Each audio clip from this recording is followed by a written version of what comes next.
Gameplay wise, we don't have any time bending powers like Max from the first Life is Strange game, Thanks, Dad. so the developer had to come up with Best something Sweet else to 16 pass the present time in ever. between long cutscenes. And they came up with a video camera. It seems like an extension of the photo mode we have come to expect from most modern games, but it actually does work quite well. Swan is an aspiring filmmaker and always takes a camcorder wherever she goes. You can pull up the camcorder in most places where you're allowed to walk around freely and record small snippets of footage around you. These are automatically sorted into collections called memoirs, and once you collect enough snippets to complete a memoir, Should I the call game this creates a mini movie for you to watch with some memoir? narration from Swan. It's a neat mechanic that adds a bit more depth to the world around you, but doesn't necessarily influence the story to a huge extent. Here's an example of a memoir in action. I filmed some snippets around an empty playground, and then the game prepared a movie for me.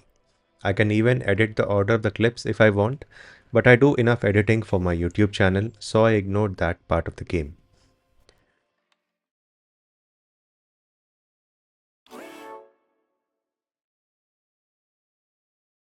There's something so disturbing about an empty playground. Like, you can almost hear the laughter of kids who used to play there, but now they're just ghosts, lost to the past, an echo of joyful memories, a shadow of summers past. Apart from this, the gameplay involves exploring your surroundings, which is full of props from the 90s, videotapes, floppy disks, and whatever else you can imagine. Oh my God. Like I said You're earlier, how much you enjoy this game depends on so how good. old you are right now and whether or not you feel nostalgic about the 90s.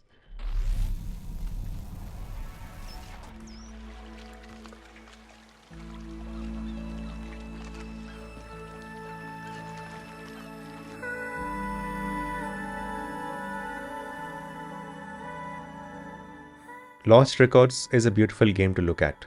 Developed using the Unreal Engine, it's clear that a lot of effort went into making sure that all the characters and the environments are rendered in great detail. However, this high level of detail does mean that performance can sometimes take a hit. This is very noticeable in transitions between the past and the present, in this one particular scene that we see many times, where the adult version of Autumn comes into focus Can and I we can see tell some you a textures secret? pop in.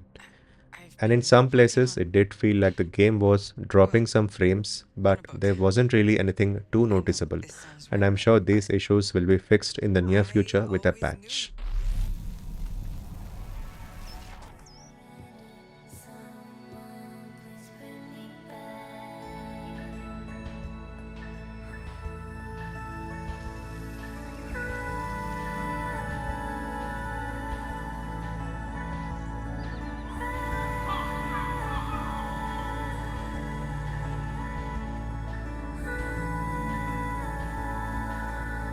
Whoa, cat! Watch out! Regarding the music, I can't really say much. I did not grow up listening to Western music, so I'm not even sure how much of the soundtrack consists of songs from the 90s and how much of it is original music. But whatever it is, it sounded really good in the game. An Serious? emotional moment Don't in the be story is always elevated with some good music, and the game never failed to pick the right song for the right moment. Moving on to the voice acting, I think it was one of the highlights of the game. Each actor provided the voice for the teenage and adult versions of their characters, and their performance was really good.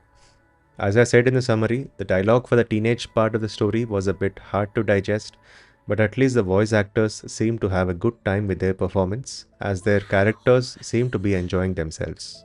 Looks like a friggin' Bob Ross. What?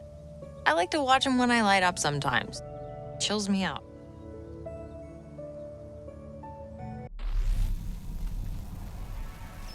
Heads up! I think this review boils down to one question.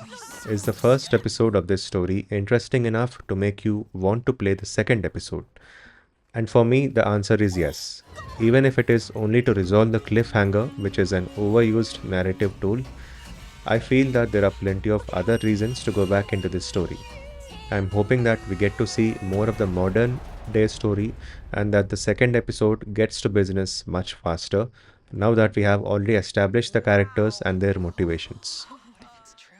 If you're a fan of narrative adventure games, Lost Records Bloom and Rage promises a good time, and even if the second episode doesn't manage to stick the landing, the first episode alone is worth the price of admission, with the second episode being offered as free downloadable content in a couple of months. Thanks for watching.